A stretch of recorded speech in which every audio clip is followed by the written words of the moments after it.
Hi, I'm Peter Neal, founder of Experience Bank Group. Welcome back to the Banking on People's Soundbite series, where we are asking our friends leading charities in our region a number of questions about charity governance and leadership.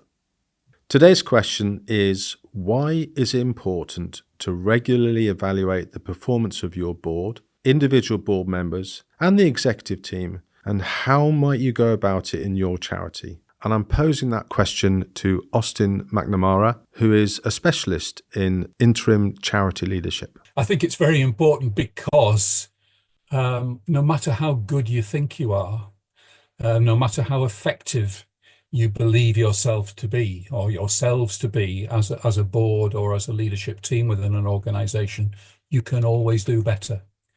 And I think there is a bit of a risk, particularly if things are going well in an organization, there's a bit of a risk of complacency sitting in, a lack of challenge.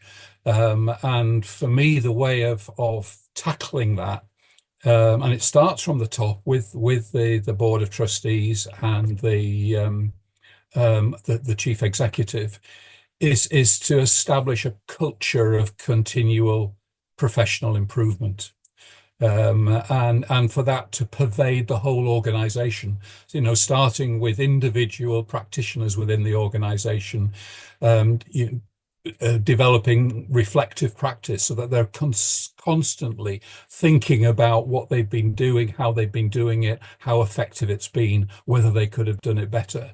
And for that to feature in team meetings, for that to feature in one-to-one conversations between managers and members of staff, for that to feature in the conversations that the chief executive has with the rest of the team, and also in the conversations that the trustees have with each other, and also with the executive team. So it is, for me, it's a cultural issue, because if you don't develop that kind of culture in an organization, there's a danger that any kind of appraisal system, whatever you want to call it, ends up being lip service.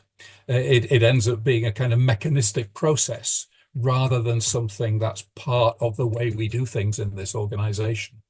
And I think unless you can achieve that kind of culture, there's always a risk that whatever systems you develop are not going to be particularly effective in the longer term.